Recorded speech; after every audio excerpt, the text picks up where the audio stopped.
And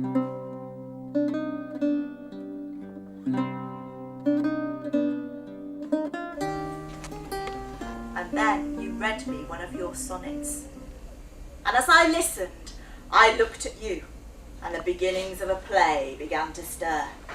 A play so monstrous in its audacity, it took my breath away. A play for the world stage, far beyond the confines of the theatre. A play for just two players.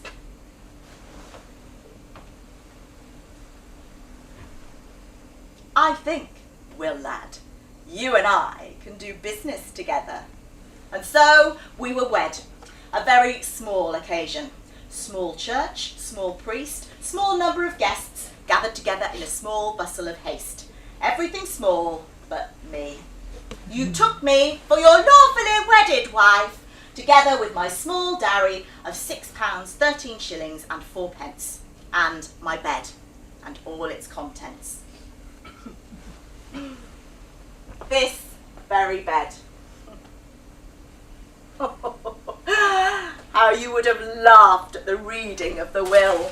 Item, I give unto my wife my second best bed, together with the furniture. There was stunned silence. Everyone expected more, but then with a true player's sense of timing, Master Collins waited a hair's breadth before carrying on. Item, I give and bequeath to my said daughter Judith my broad silver gilt bowl. And so on. Oh, you should have been there. You would have so enjoyed it. And then, open sympathy. Oh, poor Anne, so unkindly used. Ooh, so that's what he thought of his wife, only the second best bed. Yes, my dear, but together with the furniture. Well, she made the poet's life a misery. That's why he went to London. It was so funny. I maintained a sombre face, but inside I was laughing and crying too. Oh no, not for the bequest. Never that.